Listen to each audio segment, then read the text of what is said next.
নমস্কাৰ প্ৰিয় শ্ৰোতাসকল, সকলোলৈ স্বাগতম জনাই আৰম্ভ কৰিবলৈ লৈছোঁ ৰঞ্জু হাজৰিকাৰ উপন্যাস প্ৰত্যুষৰ প্ৰতীক্ষাৰ ৫ম খণ্ড। হঠাৎ পিছফালে খচখচকৈ কিবা এটা শব্দ হ'ল। ৰীতাই উভতি চোৱাৰ লগে লগে চকুৰ পলকতে এডাল জাঠি উৰি আহি ৰীতাৰ কাষৰ গছডালত সশব্দে খোজ খাই ৰ'ল। ৰীতাই আতংকত চিঞৰি দিব খোজোতেই হাতত এথোকা পকা কলৰ সৈতে কিকুচিক দেখা পাই ৰৈ গ'ল। ৰীতাৰ ভয় দেখি কিকুচিয়ে আনন্দতে হাঁহিবলৈ ধৰিলে। ৰীতাই জাঠিপাতলৈ চালে, তাৰ আনটো মূৰ তেতিয়াও কঁপি আছে। ৰীতাৰ বুকুখনো এনেদৰে কঁপি থাকিল অনেক সময় ধৰি। কিকুচিৰ প্ৰতি ভীষণ খং উঠিল ৰীতাৰ। জাঠিডালেৰে খোজ মাৰি নাড়ীভুৰবোৰ উলিয়াই দিওঁ বুলি ৰীতাই গছৰ পৰা জাঠিডাল আজুৰিলে, কিন্তু দুখন হাতেৰে টানিও ৰীতাই জাঠিডাল এৰুৱাব নোৱাৰিলে। তাকে দেখি কিকুচিয়ে অটহাস্য মাৰি জঁপিয়াবলৈ ধৰিলে। ৰীতাৰ খং দুগুণে বাঢ়িল। পাৰৰ পৰা কোমল মাটি এমুঠি লৈ কিকুচিলৈ দলিয়াই তীব্ৰ বেগেৰে এফালে আগবাঢ়িল। কিন্তু পিছল বাটত পিছলি নিজৰাৰ পানীতে সজোৰে ঠেকেচা খাই পৰিল। কিকুচি লৰি আহি ৰীতাক নিজৰাৰ পৰা উঠালে। ৰীতাৰ খং তেতিয়াও কমা নাই। মুখ উফুন্দাই নিজৰাৰ পাৰতে বহি ৰ'ল। কিকুচিয়ে কেইটামান কল ৰীতাৰ হাতত দি আকাৰ ইংগিতেৰে কিবা কিবি বুজাবলৈ চেষ্টা কৰিলে। ৰীতাই সেইবোৰৰ প্ৰতি ভক্ষেপেই নকৰিলে। হঠাৎ ৰীতাই কান্দিবলৈ ধৰিলে। কান্দোন কান্দোন আৰু কান্দোন। উচুপি উচুপি শিশুৰ দৰে কান্দিবলৈ আৰম্ভ কৰিলে। পুৰণি দিনৰ কথাবোৰ চকুৰ আগত ভাঁহিবলৈ ধৰিলে, ছবিৰ দৰে। কিকুচিয়ে কিংকৰ্তব্য বিমুখ হৈ অবাক দৃষ্টিৰে ৰীতালৈ চাই ৰ'ল। অব্যক্ত বেদনাত উচুপি উঠিল ৰীতা। কিকুচিয়ে সংকোচ কৰি ৰীতাৰ কান্ধত ধৰি জোকাৰি দিলে। সি ভাবিলে ৰীতাই পিছল পৰি দুখ পাইছে। এটা কল বাকলি গুচাই সি ৰীতাৰ মুখত বান্দৰৰ দৰে গুজি দিলে। ৰীতাই মুখৰ পৰা কলটো উলিয়াই দূৰলৈ দলিয়াই দিলে। কান্দোন বন্ধ কৰি কঠিন মুখেৰে ৰীতাই কিকুচিলৈ চালে। চকুত পানী নাই, কিন্তু মনটো ক্ৰন্দনেৰে সিক্ত। অভিব্যঞ্জিত তাৰ প্ৰকাশ। এই নিৰ্জন দ্বীপটোত ৰীতাৰ অন্তৰৰ বেদনা বুজা একমাত্ৰ এজনো সংগী নাই। কিবা এজনটা যদি সংগী আছে, সিও বৰ্বৰ অসভ্য। স্মৃতি মাত্ৰেই বেদনাদায়ক, এৰি অহা দিনবোৰ ঘূৰি নাহে। চিৰদিনলৈ বিলীন হৈ যায়। মনৰ কেমেৰাৰে অতীতৰ সেই ছবিবোৰ কেতিয়াবা কোনো দুৰ্লভ অৱয়ত পুনৰ দৃশ্যমান হয় মানস চকুত। ৰীতাই ভাবে, দিন যোৱাৰ লগে লগে নিসংগতা ক্ৰমশ দুৰ্বিষহ হৈ আহিব। কিকুচিয়ে ৰীতাৰ নিসংগতা আঁতৰাব নোৱাৰে। ৰীতাৰ অন্তৰৰ এই নিৰ্মম শূন্যতা, কৰুণ হাহাকাৰ কিকুচিয়ে ক'ত বুজি পাব? কিকুচিয়ে পুনৰ কিবা কিবি ক'বলৈ আৰম্ভ কৰিলে। ৰীতাই কলকেইটা এটা এটাকৈ খাবলৈ আৰম্ভ কৰিলে। তাকে দেখি কিকুচিয়ে আনন্দবোধ কৰিলে। কলকেইটা পেটত পৰাত ৰীতাও যথেষ্ট আশ্বস্ত হ'ল। তাৰ পিছত ৰীতা বহাৰ পৰা উঠিল। কিকুচিয়ে ৰীতাক লগে লগে আহিবলৈ ইংগিত দি গছজোপাৰ পৰা জাঠিডাল এৰুৱাই লৈ আগবাঢ়িল। বাটতে সি ৰীতাক বুজাই গ'ল যে সেই ঠাইৰ পৰা অলপ দূৰ গ'লেই আৰু এটা নিজৰা পোৱা যাব। সেইটো নিজৰাৰ পানীও সুন্দৰ। সিহঁত দুয়ো তাৰ ওচৰতে থাকিব পাৰিব। তদুপৰি ফল মূলৰ গছো সি দেখি আহিছে। ইংগিতেৰে কিকুচিয়ে ৰীতাক কথাবোৰ যিমান পাৰে বুজাবলৈ চেষ্টা কৰিলে। ৰীতাই তাৰ কথা সকলোখিনি নুবুজিলেও কিছু কথা বুজিলে। দুয়ো ডুংগাখনৰ ওচৰ পাই ৰ'ল। ৰীতাই ডুংগাৰ পৰা নিজৰ কাপোৰবোৰ আৰু বাকী থকা কলকেইটা নমালে। কিকুচিয়ে ডুংগাখন গছৰ লতাৰে তৈয়াৰ কৰা জৰীৰে ভালদৰে পাৰত থকা নাৰিকল গছ এজোপাৰ সৈতে আঁতি আঁতি বান্ধিলে। ৰীতা গছ এজোপাৰ তলত থিয় হৈ কিকুচিৰ কামবোৰ চাই ৰ'ল। কিকুচি যেতিয়া কামত ব্যস্ত হয়, তেতিয়া সি পৃথিৱীৰ আন সকলো কথাকে পাহৰি যায়। একান্ত মনে লাগি থাকে কামত। তাৰ কৰ্মদক্ষতা আৰু তৎপৰতা দেখি ৰীতাৰ ভাল লাগে। কামটো শেষ কৰি কিকুচি ৰীতাৰ ওচৰলৈ আহিল। হঠাৎ ৰীতাৰ দৃষ্টিগোচৰ হ'ল দুটা কাৰাংগেৰুৰ ওপৰত। দুয়োটাই সৰু গছ এজোপাৰ তলত ৰৈ যেন ৰীতালৈকে চাই আছে। ৰীতাই আতংকত চিঞৰি উঠিল। কিকুচিয়ে সেই ভয়াৰ্ত চিঞৰ শুনি প্ৰথমতে হতভম্ব হ'ল। তাৰ পিছত কিবা এটা বুজি দূৰলৈ চালে। ৰীতাই আঙুলিয়াই দেখুৱালে কাৰাংগেৰু দুটালৈ।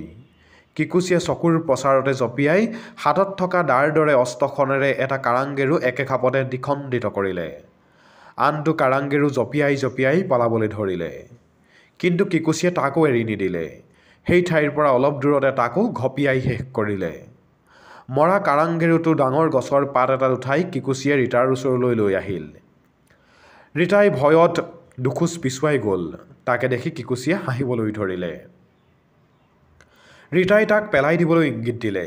কিকুচিয়ে দূৰলৈ দলিয়াই দি হাঁহিলে। কিছু সময়ৰ পিছত দুয়ো আগবাঢ়িল অৰণ্যৰ মাজে মাজে। কিকুচিয়ে বাট দেখুৱাই লৈ গ'ল ৰীতাক। বাট বুলি তেনে কোনো বাট নাই। যেনিয়ে আগবঢ়াৰ সুবিধা আছে তেনিয়েই আগবাঢ়িছে দুয়ো। মাজে মাজে অৰণ্য অত্যন্ত ঘন আৰু মাজে মাজে অত্যন্ত পাতল। ৰীতাই আৱিষ্কাৰ কৰা নিজৰাটো পাৰ হোৱাৰ পিছতো দুয়ো অনেক দূৰ অগ্ৰসৰ হ'ল। কিকুচিয়ে এঠাইত ৰৈ ৰীতাক দূৰৰ টিপাৰ দৰে সৰু পাহাৰ এটা আঙুলিয়াই দেখুৱালে। ৰীতাই বুজিলে যে সেয়াই গন্তব্যস্থান। পাহাৰটোৰ ওচৰ পাওঁ পাওঁ হওঁতেই ৰীতাই শুনিবলৈ পালে পানীৰ ভয়ানক শব্দ। বোধহয় জলপ্ৰপাতৰ। হঠাৎ কিকুচি ৰৈ গ'ল। ৰীতাই সন্দেহেৰে কিকুচিৰ মুখলৈ চালে। উকচু! কিকুচিয়ে কিছুৰ আঁতৰৰ গছ এজোপাত বহি থকা প্ৰকাণ্ড শগুনৰ দৰে চৰাইকেইটালৈ আঙুলিয়াই দেখুৱালে। উকচু! ৰীতাইও উচ্চাৰণ কৰিলে। পুনৰ আগবাঢ়িল দুয়ো। গছৰ পৰা শগুনকেইটাই ভয়ানক দৃষ্টিৰে দুয়োলৈ চাইছিল। বৰ হিংস্ৰ চাৱনি।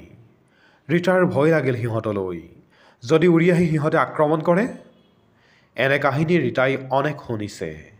বিশেষকৈ আমাজন উপত্যকাৰ ঠায়ে ঠায়ে এনে হিংস্ৰ শগুন আছে। সিহঁতে জীৱন্ত প্ৰাণীকো আক্ৰমণ কৰিবলৈ ভয় নকৰে। পাহাৰটোৰ কাষে কাষে দুয়ো আগুৱাই গৈ থাকিল। দেৱালৰ দৰে থিয় পাহাৰ।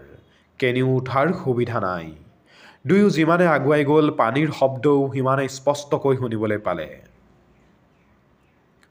পাহাৰৰ এটা ভাঁজ ঘূৰাৰ পিছতে ৰীতাই দেখিবলৈ পালে এটা সৰু জলপ্ৰপাত।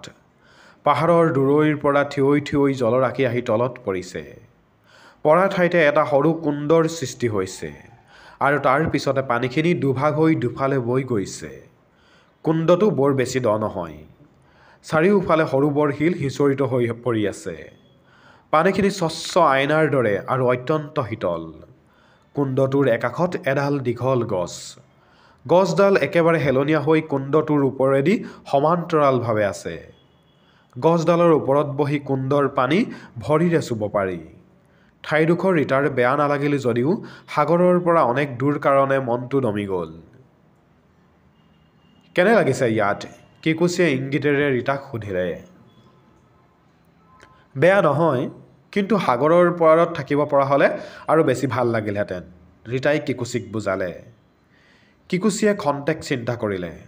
সাগৰৰ পাৰত থাকিলে ৰীতাৰ ভৱিষ্যত উদ্ধাৰৰ আশাও থাকে। সাগৰেদি কেতিয়াবা জাহাজ গ'লে ৰীতাই দেখা পাব। হয়তো জাহাজৰ পৰাও ৰীতাক দেখা পাব। এদিন নহয় এদিন ৰীতাই এখন হ'লেও জাহাজ দেখা পাবই। কিন্তু অৰণ্যৰ মাজত থাকিলে ৰীতাই একো গমকে নাপাব। খন্তেক পিছতে কিকুচিয়ে আকৌ যাত্ৰা আৰম্ভ কৰিলে। ৰীতাই বাধা দি কলৈ যাই সুধিলে। সি পুনৰ ইংগিতেৰে বুজালে যে এই নিজৰা এটাকে অনুসৰণ কৰি সি আগবাঢ়িব খুজিছে। কাৰণ এই নিজৰাবোৰ নিশ্চয় সাগৰতে পৰিছে আৰু সেই সংগমস্থলতে সিহঁত থাকিব পাৰিব। ৰীতাই কিকুচিৰ কথাত হয়ভৰ দিলে। পুনৰ আৰম্ভ হ'ল যাত্ৰা। নিজৰাটো যেনিয়াই গৈছে দুয়ো সেইফালেই আগবাঢ়িল। ৰীতাই ভাবে, যিদিনা আইভানক লগ পাব এইবোৰ কথা আইভানক ক'লে তেওঁ কিমান যে আচৰিত হ'ব। বিশ্বাসেই নকৰিব। এনে এটা ভয়ংকৰ ঢিপত নৰখাদকৰ মাজৰ পৰা কেনেদৰে বাচি আহিল। সংগী এজন নৰখাদক যুৱক যি ৰীতাৰ কথা বুজি নাপায়, ৰীতাইও যাৰ কথা বুজি নাপায়। ভাৱৰ আদান প্ৰদান চলে আকাৰ ইংগিতেৰে। কিমান ভয়ানক বিপদ পাৰ হৈ গৈছে এইকেইদিনত। আৰু কেনেধৰণৰ বিপদে অপেক্ষা কৰি আছে কোনে জানে। সঁচাকৈয়ে এইবোৰ কথা শুনিলে আইভান আচৰিত হ'ব। ডেনিয়েল ডিফুৰ নায়ক ৰবিনছন ক্ৰুছো বা আলেকজেণ্ডাৰ শ্বেলকাৰ্কৰ দৰে ৰীতাও সভ্য জগতৰ বাবে এক আচৰিত নাৰী হ'ব। কিন্তু সেই দিনলৈ আৰু কিমান দিন বাকী অজানিতে ৰীতাৰ মুখেদি এক হুমুনিয়াহ ওলাই আহে ৰীতাই আকৌ ভাবে আগে আগে যোৱা কিকুচিলৈ চাই বেচেৰা কিকুচি সি ৰীতাক প্ৰাণ ভৰি ভাল পায় ৰীতাৰ কাৰণে সি নিজৰ জীৱনকো তুচ্ছ কৰি পেলাইছে এই দ্বীপত নৰখাদকৰ হাতত ৰীতাৰ কেতিয়াবাই আধ্যা পৰিলহেঁতেন নাইবা খাদ্যৰ অভাৱতে প্ৰাণ ত্যাগ কৰিব লগা হ'লহেঁতেন কিন্তু একমাত্ৰ কিকুচিৰ দয়াতে ৰীতা বাচি আছে কিকুচিৰ প্ৰতি কৰুণা উপজে ৰীতাৰ যি ৰীতাক লৈ ঘৰ সংসাৰ কৰাৰ সপোন দেখে আৰায়ুৰ দেৱতাৰ আশীৰ্বাদ ল'ব পাৰিলেই হ'ল তেতিয়া তাক কোনে বাধা দিব ৰীতাই জানো বাধা দিব পাৰিব কিকুচিক হয়তো সেইদিনাই ৰীতাই আইভানক মনৰ পৰা বিসৰ্জন দিব লাগিব কিকুচিয়েই হ'ব ৰীতাৰ সকলো এই দ্বীপতে আদম আৰু ইভৰ দৰে বাস কৰিব লাগিব কিকুচি আৰু ৰীতাই কিন্তু যদি কেতিয়াবা ৰীতাই সভ্য জগতলৈ ঘূৰি যোৱাৰ সুবিধা পায় তেতিয়া কিকুচিৰ কি হ'ব কিকুচি কেনেদৰে বাচি থাকিব সিটো আকৌ তাৰ দ্বীপটোলৈ ঘূৰি যাব নোৱাৰে ৰীতাই কিকুচিক এৰি ঘূৰি যোৱা মানে ঘূৰ অন্যায় কৰা হ'ব কিকুচিৰ প্ৰতি পাৰিব জানো ৰীতাই যদি কেতিয়াবা সভ্য জগতলৈ ঘূৰি যোৱাৰ সুবিধা আহে সেইদিনা কি কৰিব ৰীতাই কোনটো পথ শ্ৰেষ্ঠ বুলি ল'ব কিকুচিৰ লগত থাকিব নে আইভানৰ ওচৰলৈ ঘূৰি যাব অতীত আৰু ভৱিষ্যতৰ কথা চিন্তা কৰাতকৈ বৰ্তমানৰ সৈতে খোজ মিলাই আগবঢ়াই শ্ৰেয় ভাগ্যৰ ওপৰতে জীৱন এৰি দিয়াই ভাল যদি ইমান দিনে কিকুচিয়ে ৰীতাক পত্নী হিচাপে গ্ৰহণ কৰাহেঁতেন ৰীতাৰ কৰিব লগা একো নাছিল তেতিয়া আইভানৰ ওচৰলৈ ঘূৰি যোৱাৰ পথো হয়তো বন্ধ হৈ গ'লহেঁতেন এই দ্বীপতে থাকিব লাগিলহেঁতেন এক অসভ্য যুৱকৰ পত্নী হৈ ধৰি ল'ব লাগিলহেঁতেন পৃথিৱীখন মাথো এটা দ্বীপৰ সমান তাৰ বাহিৰে ক'তো আৰু কোনো মানুহ নাই সভ্য জগতখনৰ কথা পাহৰি যাব লাগিলহেঁতেন দ্বীপটোত বাচি থাকিবলৈ ৰীতা আৰু কিকুচিয়ে যি কৰিলহেঁতেন সেয়াই হ'লহেঁতেন সভ্যতাৰ উন্মেষ হয়তো এদিন সেয়ে হ'ব ইতিমধ্যে দুয়ো আহি সাগৰৰ পাৰ পালেহি ঠাইডোখৰ মুকলি অনেক দূৰলৈ গছ গছনি নাই নিজৰাটো তিনিটা শাখাত বিভক্ত হৈ সাগৰত পৰিছে মাটিখিনি এঢলীয়া সিহঁতৰ ডুংগাখন সেই ঠাইৰ পৰা পশ্চিমত থাকিল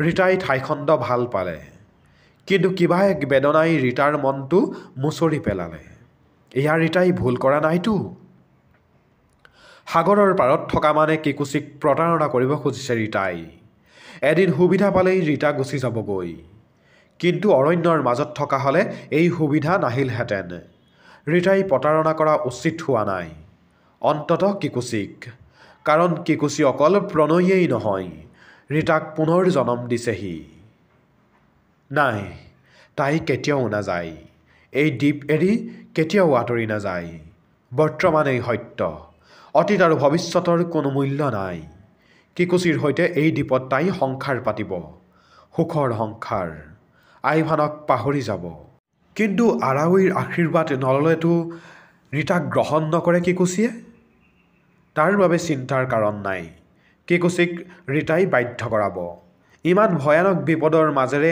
আৰাৱৈৰ ওচৰলৈ যোৱা মানে মৃত্যু অৱশ্যম্ভাৱী সিহঁত শত্ৰুৰ হাতত পৰিবই আৰাৱৈৰ আশীৰ্বাদৰ আৱশ্যক নাই সিহঁতে কোনো বাধা নিয়ম নামানে আৱশ্যক নাই কোনো নিয়মৰ কিকুচি হ'ব অসভ্য জগতৰ প্ৰতীক আৰু ৰীতা সভ্য জগতৰ এই দ্বীপত সভ্যতা যেনেদৰে মূল্যহীন অসভ্যৰ ৰীতি নীতিও ধৰ্মও সেইদৰে মূল্যহীন আদিম জগতৰ দুটি প্ৰাণী এটি পুৰুষ এটি নাৰী বছ সিমানেই হ'ব সিহঁতৰ পৰিচয়